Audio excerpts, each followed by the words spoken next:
4, 3, 2. Welcome back. It's now 3 p.m. Before we get started on the sermon, or I should say it's more of a study than it is a sermon, we found out this week from the Lake Murray State Park on the group camp that they've gone up on the price again. So what I'm asking you to do is to pray that we can find a facility that will be more within our price range, because when we first started there, we were paying about, I think, $200, $250 a day to use the facility. Then it went to $350, then it went to $550, and then it went, last year it jumped to $850. Now they did some improvements, but now they want $1,200 A a day? day. I mean, that's just astronomical. And so, How much, what is that for times 9? What does that come out? no, it's 10. We pay for 10 days at a time. That's, figure it out, at $1,200 a day, that's $12,000. Okay? I'll just put it this way. Up until last year was the first time that the offering on the high day exceeded $10,000. Yeah. So, you know, you talk about, and this coming year, we won't have everybody that was there last year. Because we got some that alternate between us and another group. And then we have some people that were there last year, which made up the majority of our group, because last year was the largest gathering we ever had. There were I think 96, 97 people. 100 even. 100 even? Okay, 100 even. And before that, we were running in the 40s, 50s. So we had one group that found us, but there were several families that made up the difference last year that took us to the 100. So I have no idea whether they will be there this year or not, because we also have those that float from feast site to feast site. So you never know for sure, and since we don't require that you register and pay fees and all of this type thing, we never know from year to year how many people we're going to have. So that also affects, you know, when you're talking about $1,200 for the feast, or $12,000, I should say, for the feast. For the number of people that are there, if you got 40 people, that's a pretty hefty amount of money per person. Well, I mean, right off, never mind, I'm sorry, Yeah. you're on tape. Yeah, we're on tape. So, but I wanted to get it out and ask for prayers in consideration, and let us know if anybody knows of any other place that could give us a better price. We're looking. David's looking. David's looking. I gave him a couple of locations. One would be $900 a day, and it's about the same distance as going north to Oklahoma. This one's in Texas. Texas. But again, are we too late in the year to get a reservation? Because usually you have to get a reservation a year in advance in most state parks, in Texas anyway, or in Oklahoma. So keep that in mind. Keep us together. Yes? I'll go ahead and ask a question. Is there, I mean, I may be the only person ever seen your place. But I'm just wondering, wonder what the possibility would be that we could work something out there. Well, what do you think I've been doing? I see, the big problem I see is the waste disposal at this point. I mean, that place could be plowed up, cleaned up, and grass grown back on it, looking good. You know, might have to rent a tractor, bring mine up there or something or other. I have 8.2 acres I bought up at Paris. I have gotten water onto it. I'm about to get electricity onto it. And what Bob was talking about is having a bathroom and shower facility. That's the only thing we don't have at this point. So, you know, that's for camping. Now, I know a lot of people that will camp, you know, no matter what. But there's nowhere to, even if you bring an RV, there's no dump station at this point. So that's what I'm trying to work on next, is to get that into position. But the minimum price I've been given so far is about $15,000. So don't have that. But I've got this other. If I can, that's just something to consider. I was looking more at not this fall, but at least next fall, is to have it in place and position. I got a cost of living raise on my retirement, $106 a month. Whoa. I think I got $10 on Social Security. And then Medicare went up about $40 a month. So, there's so much I can do, and most of it is my labor. So keep us in mind, ask Yahweh to show us the way, and we will work on it. Now we're going to go into the study for today. We're still continuing with the book of Deuteronomy. So we're getting close to the end of it. Hopefully, if I get as much of this done today, then in 2 weeks when I come back, I'll be able to finish Deuteronomy, or get it pretty close. And then I'll have to figure out where I'm going to go after that. Okay? I'm going to go back over some stuff here. Deuteronomy 28:45. Because really, I think we should listen to this. We should keep this in the back of mind. People want to worry. The only worry you should have is whether you're doing right before Yahweh and listen to His voice or not. Because that doesn't matter where we're talking about prophecy.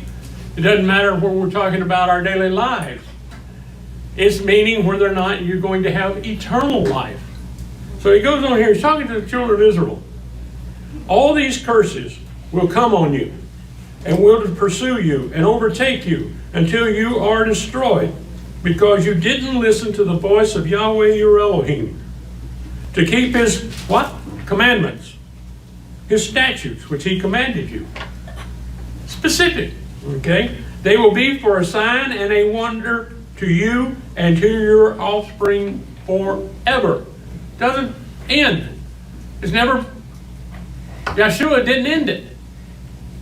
Those curses will still come if you do not obey the voice of Yahweh and do His commandments and His statutes.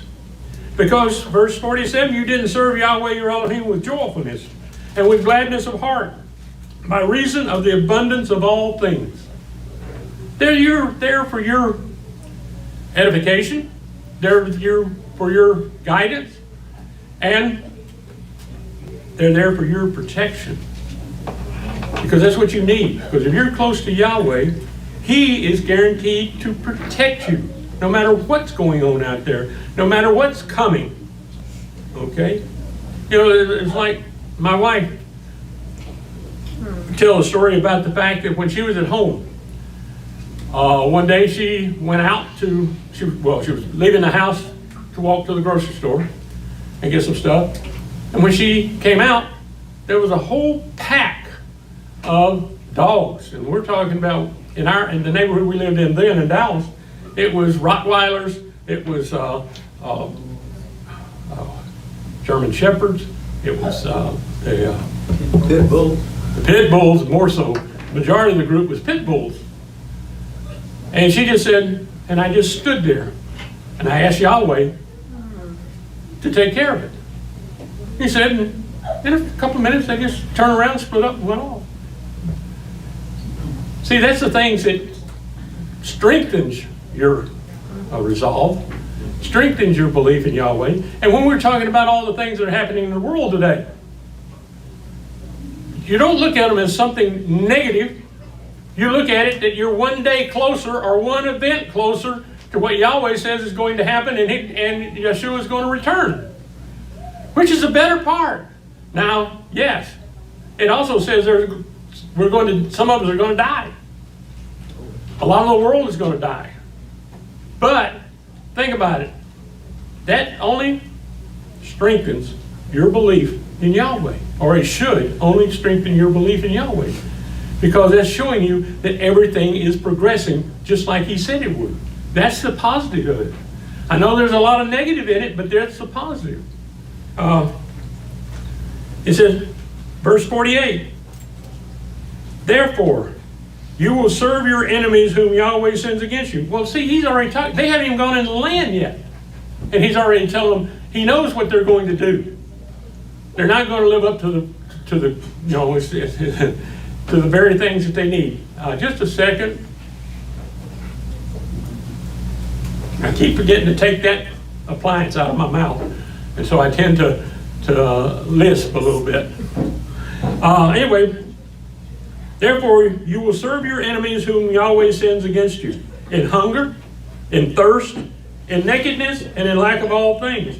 He will put an iron yoke on your neck until he has destroyed you. That's slavery.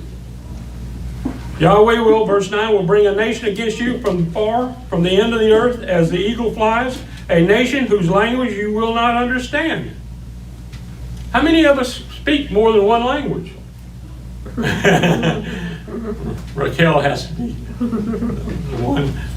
And but even there, who might this be?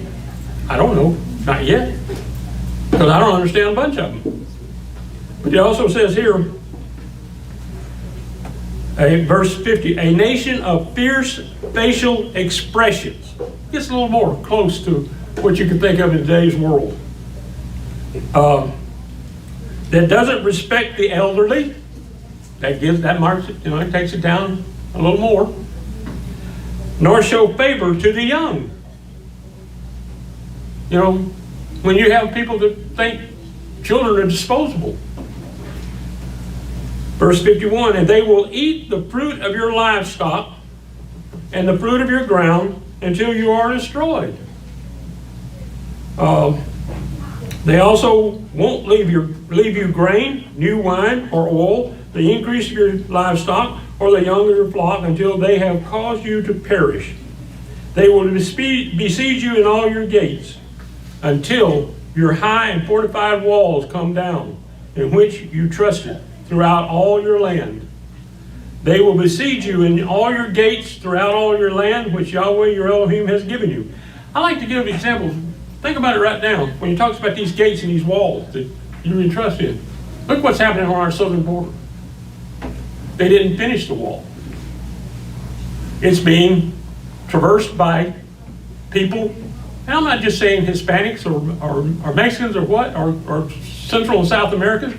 There are people that are coming out of these countries that he's talking about here, out of the Middle East, out of Asia, that are coming in through that gap in the wall. So you can have things happening that sound similar, but you have to wait to what it comes down to, I should say. Verse 54, the man who is tender among you and very delicate, meaning that person that doesn't work. Their hands are soft. They're more feminine than they are masculine.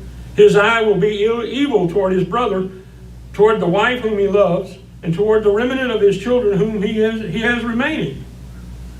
It means that when he gets hungry enough, everybody is a food. Everybody else is going to become his food. Did you read verse 58? Did you read? I haven't got down that far. Oh, I'm sorry. 54. Oh, something one below that looked more like where you were. Okay. Yeah. 55 is the next one. So that he will not give to any of them of the flesh of his children whom he will eat, because he has nothing left to him in the siege and in the distress with which your enemy will distress you in all your gates. I mean, this is really serious, because I don't know of anything I've heard in my lifetime of any battle, any war, anyone like that that's like that. Now, this happened during the Roman occupation, or it wasn't an occupation, it was when they were put a siege around Jerusalem in 70 AD. Now, that did happen. All of the things we're talking about here did happen during that time. Verse 56, a tender and delicate woman among you, who would not venture to set the sole of her foot on the ground for delicateness and tenderness, her eye will be evil toward the husband that she loves, toward her son, toward her daughter. When you get hungry, as it is shown where people are involved, it's like that airplane that crashed in the Andes. These guys were all good friends, but in the end they started eating the ones that died. So, 57, toward her young one who comes out from between her feet, and toward her children whom she bears, for she will eat them secretly for lack of all things in the siege and in the distress with which your enemy will distress you in your gates. Well, you think about it, it doesn't say that she kills the child. Just when it dies, it becomes food. Verse 58, if you will not observe to do all the words of this law that are written in this book, that you may fear this glorious and fearful name, Yahweh, your Elohim. Verse 59, then Yahweh will make your plagues fearful. Are we not having fearful plagues? And the plagues of your offspring, even great plagues, and of long duration. Well, we've been in it for 2 years so far. And severe sicknesses, and of long duration. He will bring on you again all the diseases of Egypt, which you were afraid of, and they will cling to you. Also, every sickness and every plague which is not written in the book of this law, Yahweh will bring them on you until you are destroyed. So it's not limited to the ones that's already listed in Scripture, but there are going to be others, which we find today. There are more and more different types of diseases that show up. We had the swine flu, the bird flu, all these things that pop up at time after time. AIDS was one. Yeah, AIDS. Well, AIDS is just autoimmune deficiency syndrome. It means that your body no longer is able to fight off any disease. And so, think about it. If your body can't fight off disease, and they're talking about now that there's, in the military, since they started doing the latest medical procedures, in the Army, there now, or military, all across the military, about a 40% increase in cancer that's coming up.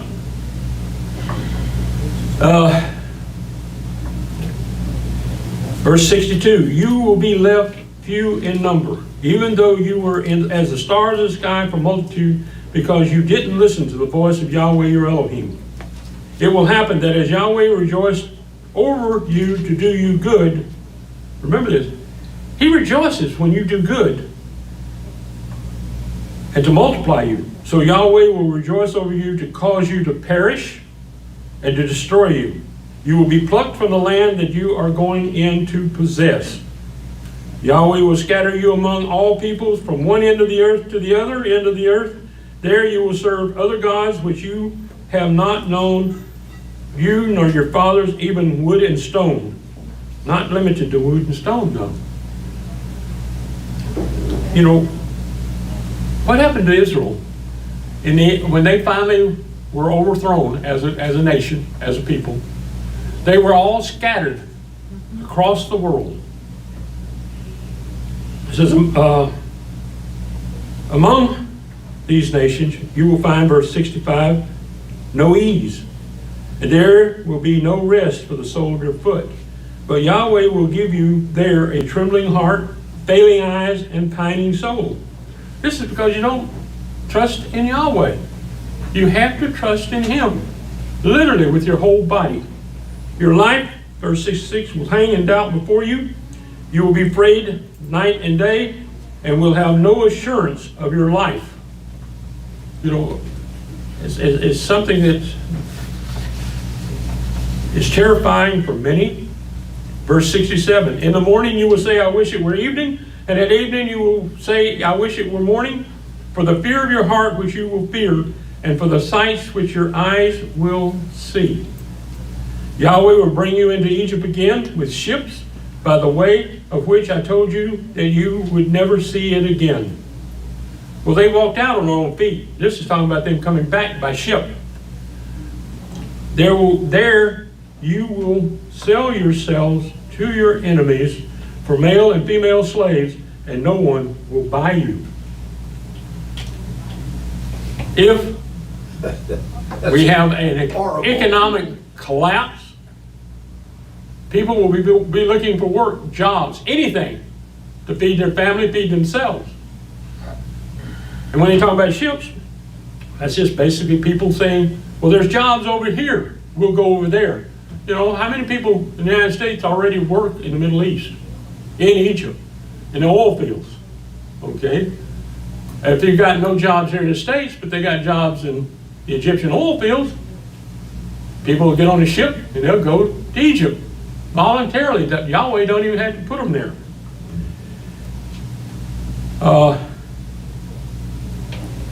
That also happened after the fall of Jerusalem. The Romans rounded up all of the people and they took them to Egypt, to the slave market, and basically nobody would buy them because there was such a glut of slaves. Deuteronomy 29:1. Dennis? Yes. We also read a account or a type of this in the account of Joseph. When Well, in the account of Joseph, Yahweh revealed to Pharaoh that there was going to be 7 years of bountiful harvest, followed by 7 years of nothing. So Pharaoh bought every bushel of grain that was produced in Egypt during those 7 years. And then when the 7 years was over, Pharaoh then turned around and started selling it to the people. Because even Joseph's family went down there because of the famine that was going on. And what happened was the people first sold off, used all the money they had. Well, their farms were not producing anything. So then they sold their land to Pharaoh. Then they sold themselves to Pharaoh. And that's how the Israelites wound up in slavery in Egypt. They're alive, but they were slaves as a result of those 7 years of famine. so do a lot of the rest of the Mediterranean and Middle Oh East. yeah, all of Egypt went into All of slavery. Egypt, there's a lot of the land of Canaan fell that same Yeah. way too. So I mean, you have, that's one way you can look at it. Yahweh helped Joseph to get into position as the second in command. Now when he died, then that slavery of his family and the Israelites took on a different, now they were second-hand citizens, and until Yahweh heard their cries and released them. Deuteronomy 29:1. These are the words of the covenant, not a renewed covenant. The term renewed is not here. The tense is not here.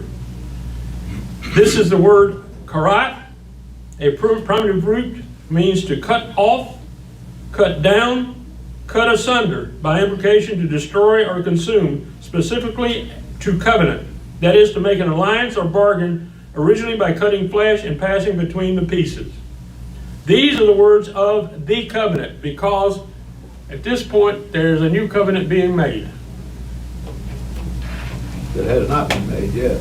Well, no, there was at this point, there was a new covenant made, because this covenant is different than the one that was made at Sinai. Yeah, Because this is a second generation, right? yeah, Because these kids were not old enough to be held responsible under the covenant, right.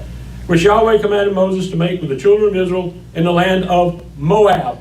This is on the eastern side of the, I keep wanting to say Trinity River, but it's Jordan.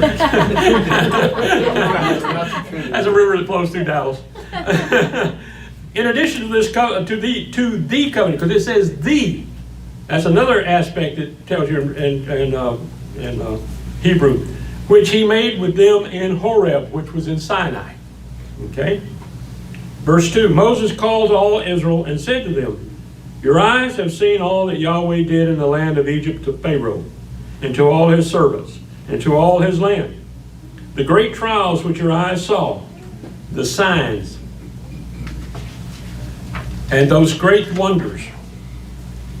Verse 4, but Yahweh has not given you a heart to know, eyes to see, and ears to hear to this day. Hold your place there, and we'll go over to 1 Corinthians chapter 2, verse 9.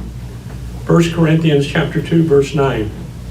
But as it is written, things which an eye didn't see, and an ear didn't hear, which didn't enter into the heart of man, these the Father has prepared for those who love him.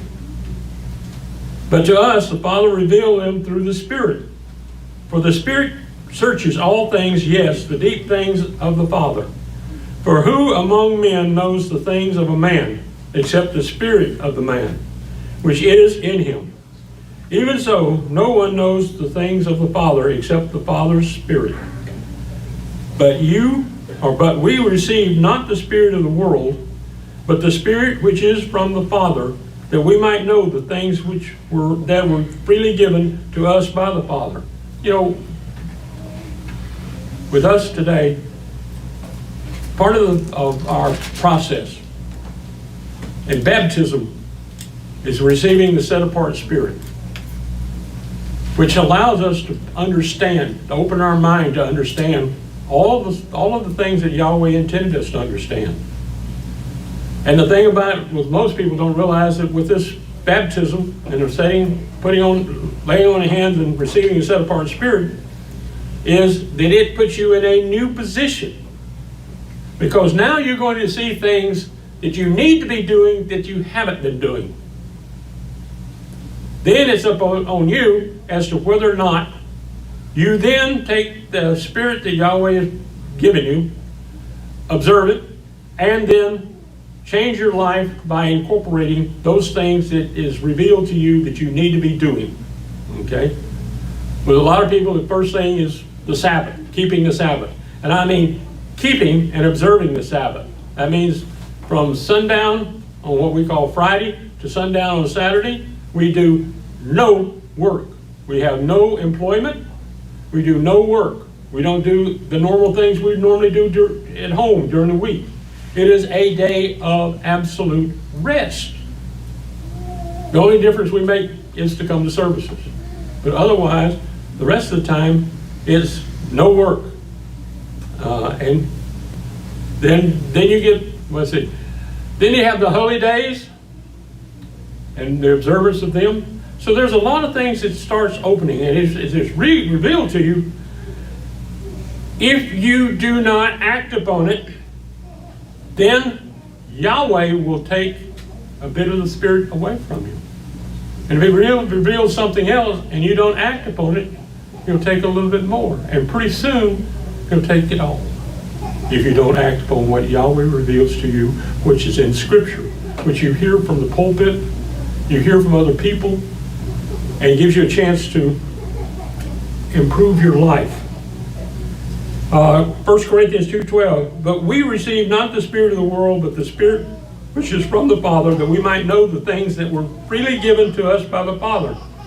Which things also we speak, not in words which man's wisdom teaches, but which the Holy Spirit teaches, comparing spiritual things with spiritual things. Now, the natural man doesn't receive the things of the Father's Spirit, meaning those people out there that have no idea, don't want to have anything to do with it, and all of this. For they are foolishness to him, and he can't know them, because they are spiritually discerned. Meaning that spirit that you were given is what helps you discern what's there. But he who is spiritual discerns all things, and he himself is judged by no one. For who has known the mind of the Master, that he should instruct him? But we have the Anointed One's mind, from Yeshua. Going back to Deuteronomy 29:5. I have led you 40 years in the wilderness. Your clothes have not grown old on you, and your shoes have not grown old on your feet. You have not eaten bread, neither have you drunk wine or strong drink. that you may know that I am Yahweh your Elohim. When you came to this place, Sihon, the king of Heshbon, and Og, the king of Bashan, came out against us to battle, and we struck them. These were the two kings that were on the eastern side of the Jordan River. We took their land and gave it for an inheritance to the Reubenites, and to the Gadites, and to the half-tribe of Manassites. Therefore, keep the words of this covenant and do them, that you may prosper in all that you do. All of you stand today in the presence of Yahweh your Elohim, your heads, your tribes, your elders, and your officers, even all the men of Israel. Your little ones, your wives, and the foreigners who are in the middle of the camps, of your camps, from the one who cuts your wood to the one who draws your water, that you may enter into the covenant of Yahweh your Elohim, and into this oath which Yahweh your Elohim makes with you today. You notice there was an extra group in here. Not only were there 13 tribes, there was also those that were not of the tribes of Israel, not direct descendants of Abraham. These are the ones that had joined with them when they left Egypt, and actually had gone through all of the 40 years in the wilderness. That's right. It says, verse 13, that he may establish you today as his people. All of these were to be established as Yahweh's people. And that he may be your Elohim, as he spoke to you, and as he swore to your fathers, to Abraham, to Isaac, and to Jacob. Neither do I make this covenant and this oath with you only, but with those who stand here with us today before Yahweh our Elohim, and also with those who are not here with us today, meaning those to be born in future generations. For you know how we lived in the land of Egypt, and how we came through the middle of the nations through which you passed. And you have seen their abominations and their idols, wood and stone, silver and gold, which were among them, lest there should be among you man, woman, family, or tribe whose hearts turns away today from Yahweh our Elohim to go to serve the gods of those nations, lest there should be among you a root that produces bitter poison. Well, they just gone through the situation with Balaam and Balak, and the fact that the man went, I'll put it this way, went a whoring after the young nubile girls of Moab. So, I mean, they'd already done it before he was even talking about this. He's talking about after they go into the land. Verse 19, and it happened, when he hears the words of this curse, that he bless himself in his heart, saying, I shall have peace, though I walk in the stubbornness of my heart, to destroy the moist with the dry. Yahweh will not pardon him. But then Yahweh's anger and his jealousy will smoke against that man, and all the curse that is written in this book will fall on him, and Yahweh will blot out his name from under the sky. Blot his name out of what? The book of life. Life eternal. Verse 21, Yahweh will set him apart for evil out of all the tribes of Israel, according to all the curses of the covenant that is written in this book of the law.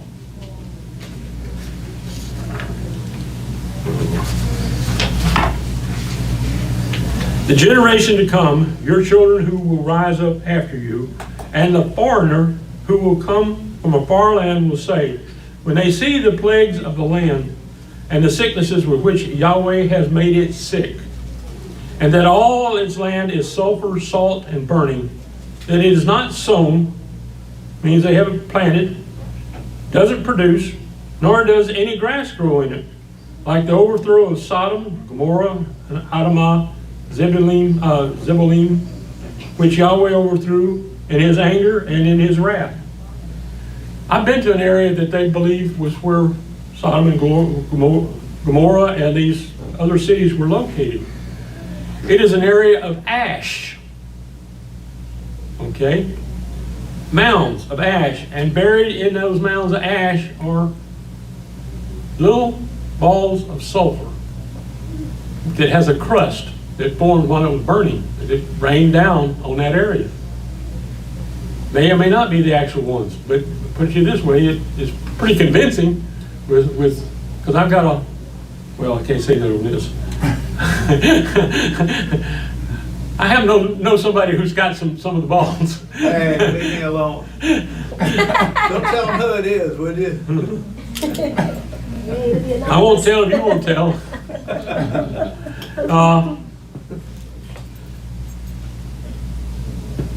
Okay, verse 24 of chapter 29 of Deuteronomy. Even all the nations will say, why has Yahweh done this to this land? What does the heat of his great anger mean? Then men will say, because they abandoned the covenant of Yahweh, the Elohim of their fathers, which he made with them when he brought them out of the land of Egypt, and went and served other gods, and worshipped them, other gods. I'm using the word gods here because I'm not talking about Yahweh. And that they didn't know, and that he had not given to them. Therefore, Yahweh's anger burned against this land to bring on it the curses that are written in this book. Well, that area is near the Dead Sea, but it's also an area that doesn't grow anything. So, I mean, when I gather, these cities of the plains were very profitable, wealthy, and everything else. But if you went in that area today, all you see is desert and the salt, as they say, the Dead Sea, with all its minerals.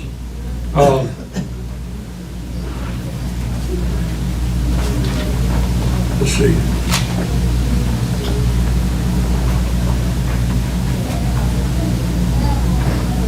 Verse 28, Yahweh rooted them out of their land in anger, in wrath, and in great indignation, and thrust them into another land as it is today. The secret things, verse 29, belong to Yahweh, our Elohim. But the things that are revealed belong to us and to our children forever, that we may do all the words of this law. Chapter 30, verse 1. It shall happen, when all these things have come on you, the blessing and the cursing, which I have set before you, and you shall call them to mind among all the nations where Yahweh your Elohim has driven you. It's talking about, like we have today, all of the nation of Israel exist around the world. They're scattered around the world. The people who call themselves Israelites in Israel today are not Israelites. They can call themselves anything they want, but they're not Israelites. They're not bloodline of Abraham. Because Yahweh scattered them, just like he told them he would if they did not listen to his voice.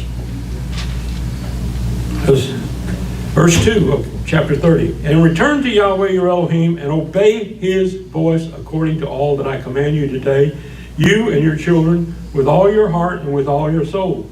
That then Yahweh your Elohim will release you from captivity, have compassion on you, and will return and gather you from all the peoples where Yahweh your Elohim has scattered you. He keeps repeating this, where he scattered you.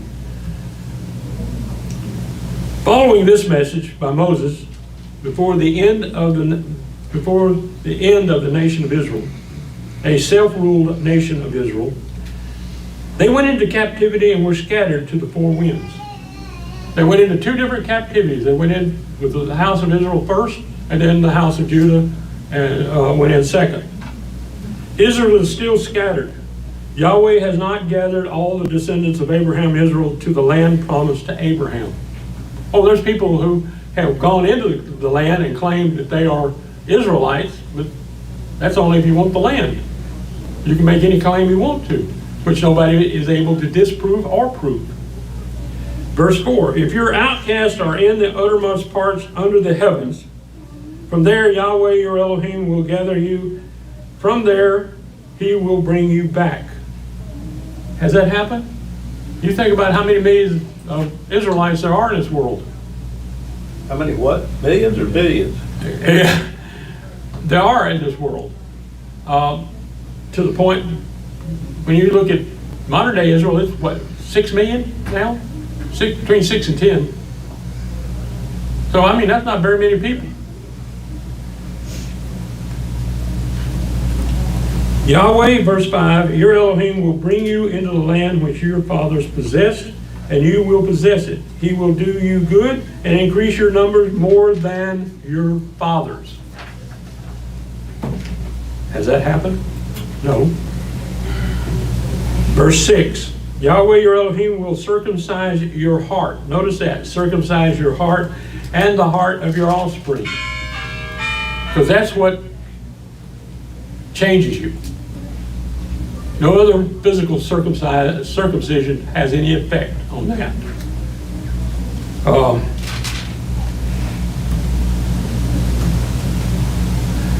To love Yahweh your Elohim, verse 6, with all your heart and with all your soul, that you may live. Verse 7, Yahweh your Elohim will put all these curses on your enemies and on those who hate you, who persecute you.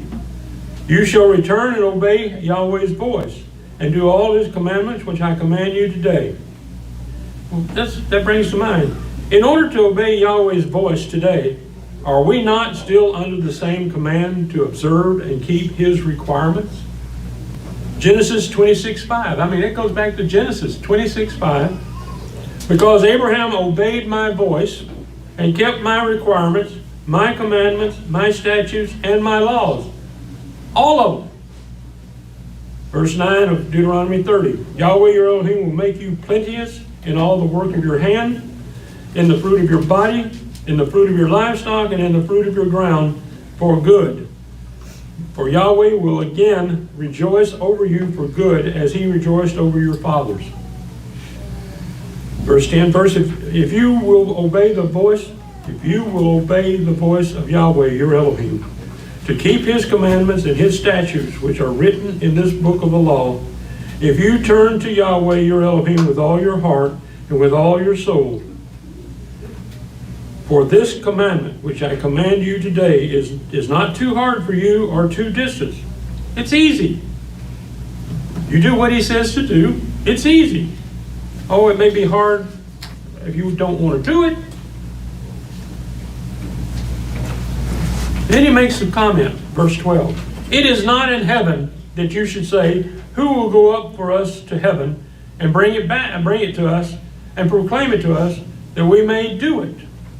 Neither is it beyond the sea that you should say, who will go over the sea for us and bring it to us and proclaim it to us that we may do it. But the word is very near to you, in your mouth and in your heart, that you may do it. Behold, I have set before you today life and prosperity, death and evil. So you have to make a choice. For I command you today to love Yahweh your Elohim, to walk in his ways, and to keep his commandments, his statutes, and his ordinances, that you may live and multiply, and that Yahweh your Elohim may bless you in the land where you go in to possess it. You know, it's not just you walk in, you got everything. No, you walk in, you carry with you the idea that you're going to follow every commandment, every law, every statute that Yahweh has issued. Even today, if you want to say that you follow Yeshua, well, he says he came to do the Father's work. Well, if you can't say you follow Yeshua if you're not doing the Father's work, which he commanded through to the nation of Israel.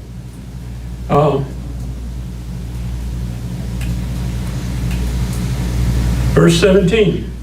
But if your heart turns away,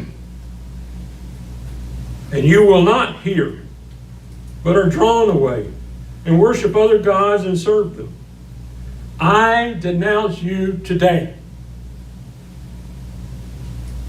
That's what's happening. I denounce you today, that you will surely perish.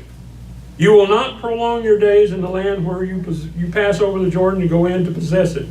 I call heaven and earth to witness against you today, that I have set before you life and death, the blessing and the cursing. Therefore choose life, that you may live, you and your descendants. Simple choice. There's also a mental difference where you prosper. or whether you had enough, or whether there was drought, or where there was famine. That was the difference between those who trusted in Yahweh and followed His voice, and those who did not. Verse 20, to love Yahweh your Elohim, to obey His voice, and to cling to Him, for He is your life and the length of your days, that you may dwell in the land which Yahweh swore to your fathers, to Abraham, to Isaac, and Jacob, to give them. It's not just that. It comes down to Yeshua when He's talking about, eternal life and what He can give you. Would you like to live forever? And not only just live forever, I'm not talking about just living like we do today, existing in this thing, but to have a body that doesn't get tired, doesn't get sick, doesn't get hungry, doesn't get thirsty, and also has some of the most immense power that you could ever have.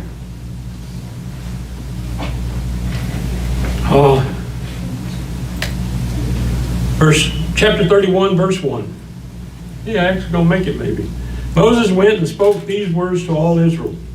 He said to them, I am 120 years old today. I can no more go out and come in. Yahweh has said to me, you shall not go over the Jordan. That was because of his disobedience. One thing kept him from going into the land. That's when he did what Yahweh told him not to do. Verse 3, Yahweh your Elohim Himself will go over before you. He will destroy those nations from before you, and you shall dispossess them. Joshua will go over before you as Yahweh has spoken. Joshua had done everything. He'd been Moses' number 2 since Sinai. It comes to this point, now suddenly Joshua will be the one that will go over. Verse 4, Yahweh will do to them as He did to Sihon and to Og, the kings of the Amorites, and to their land, whom He destroyed. Yahweh will deliver them up before you, and you shall do to them according to all the commandment which I have commanded you. Be strong and courageous. Don't be afraid or scared of it. We go back to this thing of being scared of what's happening in the world today. Go about your lives. Stand strong. Don't worry about it. Let Yahweh worry, because He's got the power that we don't have at this point. Because He can keep you alive through all of it. In the scripture it says, 10,000 will fall at your left hand, say that, and 10,000 can fall at your right, and yet you're still upright. With Sennacherib's army, when they came up against Jerusalem, overnight, every member of that army died, dropped dead in their tracks. That's a historical fact. But that's a biblical fact. He lost his entire army. And then when he got back to his country, his son killed him. So, Yahweh has the power.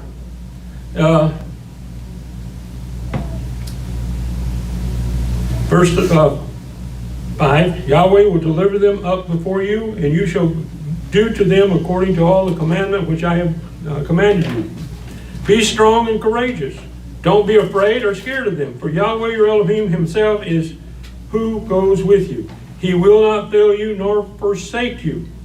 Moses called Joshua and said to him in the sight of all Israel, be strong and courageous, for you shall go with this people into the land which Yahweh has sworn to their fathers to give them, and you shall cause them to inherit it.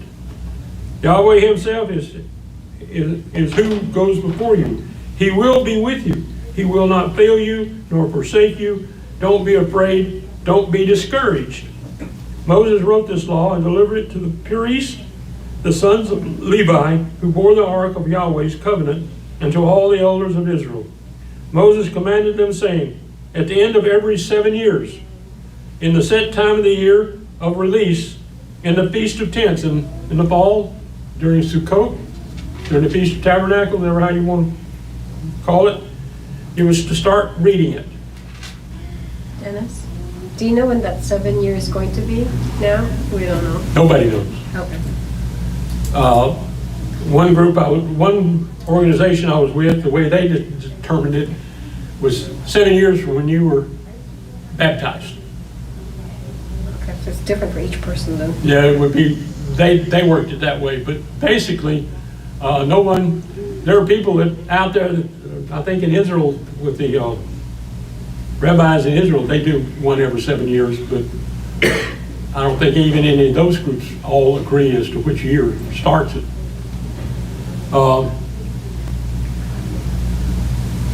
It said, verse 11, when all Israel has come to appear before Yahweh your Elohim in the places which he will choose, in the place he will choose, you shall read this law before all Israel in their hearing. Would you think about it? All the law, that's the first 5 books. Somebody is going to stand at a lectern like this and start reading. And read the entire, all the way through to the end of Deuteronomy. Just reading, not commentary, just straight up reading verse after verse after verse. Because the people did not have a copy. The only scroll that existed was with the priests. So they had to listen to this every 7 years in order to revive in their mind what things they were bound by, how things were to be judged, and all the things the law establishes. And had to memorize it. Verse 12, assemble the people, the men and the women and the little ones, and the foreigners who are within your gates. They also had to hear it because they were bound by this law, that they may hear and that they may learn and fear Yahweh your Elohim and observe to do all the words of this law. That was one of the things. You came in to the land of Israel. There wasn't this, well, we're of this sect or we're of that sect. No, there was the temple and all of the things that Yahweh had. Sometimes with the words that Yahweh would get to a point where that they had to. Everybody was equal. That is one thing about this law. Everybody was equal. Doesn't matter what race, what gender, whatever. You were all equal, and at the same time, you were all bound by the law, and you were also bound to observe the law. There was no choice. There was no religious exception. There was no none of the things that you run into today. Verse 13, and that their children who have not known may hear, those who were born in the wilderness, and learn to fear Yahweh your Elohim as long as you live in the land where you go over the Jordan to possess it. I guess you could say, it hurts me that none of my sons observe the Sabbath, observe or attend.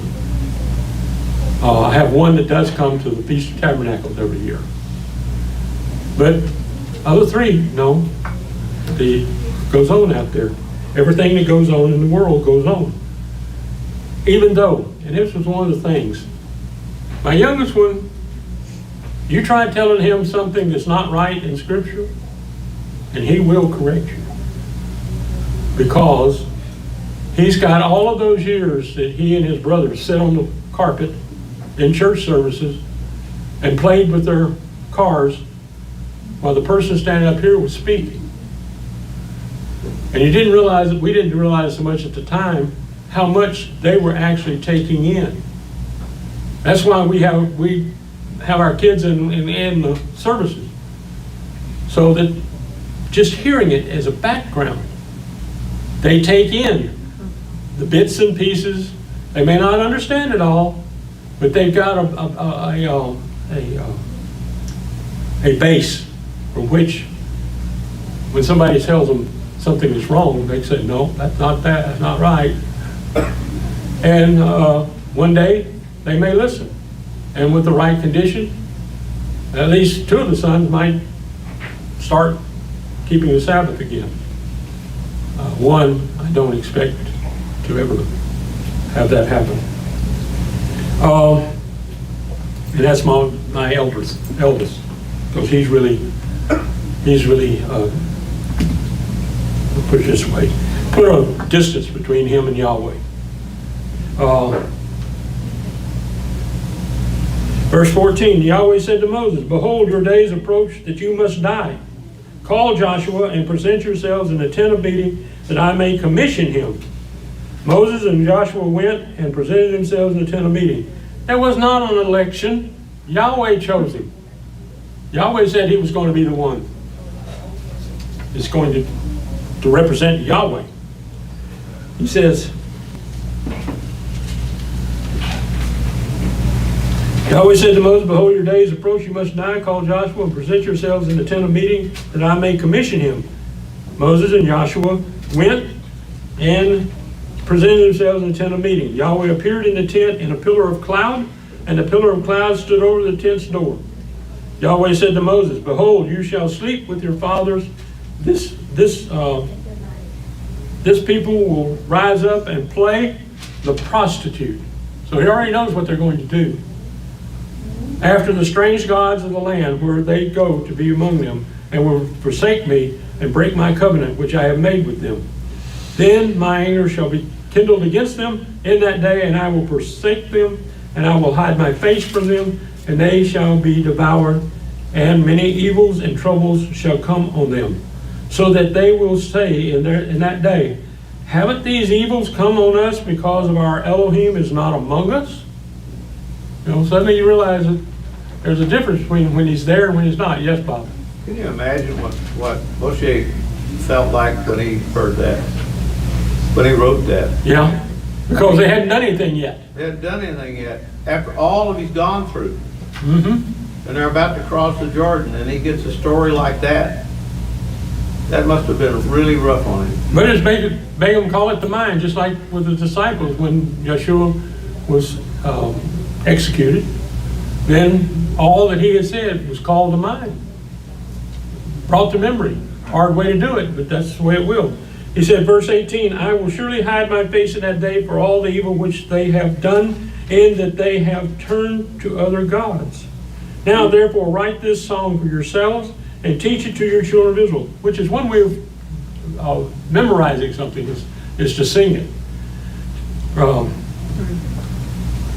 Put it in their mouths, that is, that this song may be a witness for me against the children of Israel. For when I have brought them into the land which I swore to their fathers, flowing with milk and honey, and they have eaten and filled themselves and grown fat, then they will turn to other gods and serve them and despise me and break my covenant. It will happen when many evils and troubles have come on them, that this song will testify before them as a witness. For it will not be forgotten out of the mouths of their descendants. For I know their ways and what they are doing today before I have brought them into the land which I swore. So Moses wrote this song the same day and taught it to the children of Israel. He commissioned Joshua the son of Nun and said, be strong and courageous, for you shall bring the children of Israel into the land which I swore to them. I will be with you. When Moses had finished writing the words of this law in a book until they were finished, Moses commanded the Levites who bore the ark of Yahweh's covenant, saying, take this book of the law and put it by the side of the ark of the covenant of Yahweh your Elohim, that it may be there for a witness against you. For I know your rebellion and your stiff neck. Behold, while I am yet alive with you today, you have been rebellious against Yahweh. How much more after my death? Assemble to me all the elders of your tribes and your officers, that I may speak these words in their ears, and call heaven and earth to witness against them. For I know that after my death you will utterly corrupt yourselves, and turn away from the way which I have commanded you. And evil will happen to you in the latter days, because you will do that which is evil in Yahweh's sight, to provoke him to anger through the work of your hands. Moses spoke in the ears of all the assembly of Israel the words of this song until they were finished. Okay, I think that's actually contained in the next chapter. Sometimes it gets it when you're just reading, and but you also have to think of all the things that went on after that. All of the times that they rebelled, all the times they went after other gods, all the times after even the tabernacle and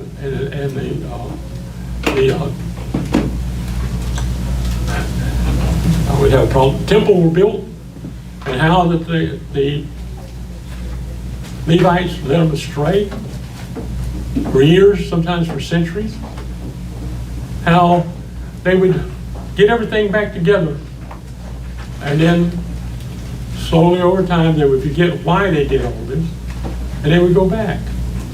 I mean, here's a group of people that witnessed miracles that nobody else has ever seen. And all the things that went on, and how Yahweh took care of them during that 40 years. He fed them. Their clothes didn't wear out. Their shoes didn't wear out. And so, even with all of that as proof, they turned their back on him. Because there's always something better out there. Yes, Curtis? Actually, that last passage you read reminded me of this passage out of Ezekiel 18. Uh-huh. It's about a false proverb.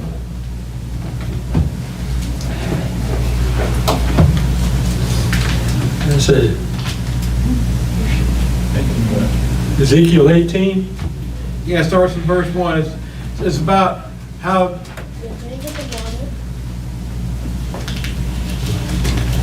The pages quit sticking together. But yeah, I have that problem too sometimes. I got it down to 2. Yeah.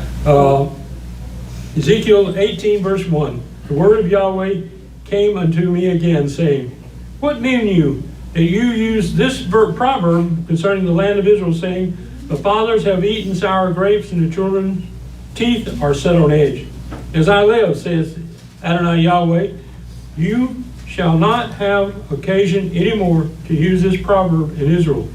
Behold, all souls are mine. As the soul of the Father, also the soul of the Son is mine. The soul that sinneth shall die. But if a man be just and do that which is lawful and right, and has not eaten upon the mountains, meaning the idols and their altars, Just like neither hath lifted up his eyes unto the idols of the house of Israel, neither has defiled his neighbor's wife, neither hath come near a minstrous woman, and has not oppressed any, but hath restored to the debtor his pledge, has spoiled none by violence, hath given his bread to the hungry, and hath covered the naked with a garment.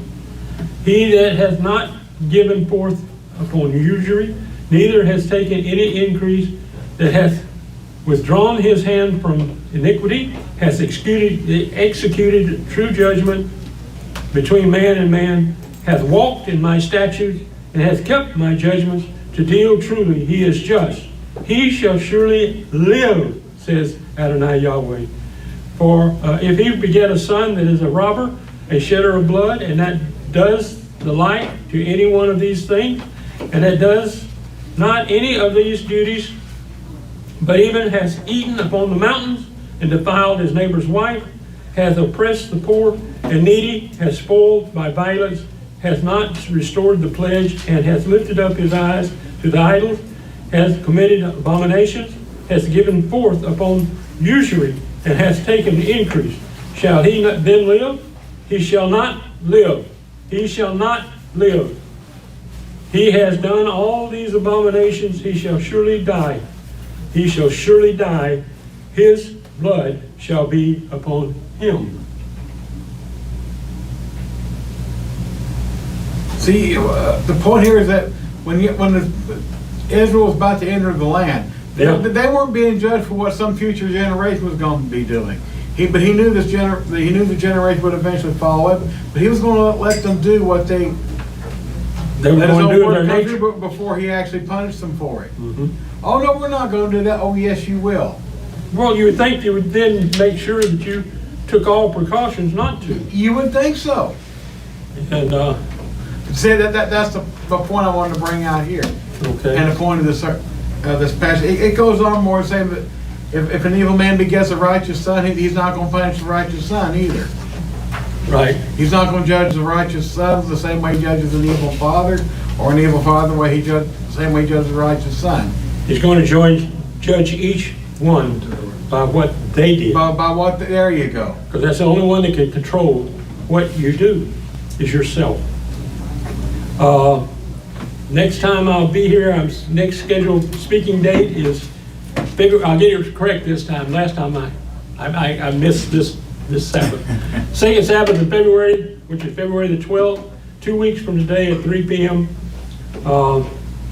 Live streaming will resume February 5th, 2022 at 1 p.m. Central Daylight Savings Time. Hallelujah, praise Yahweh. Hallelujah. Yahshua, praise Yahshua. Yah's salvation.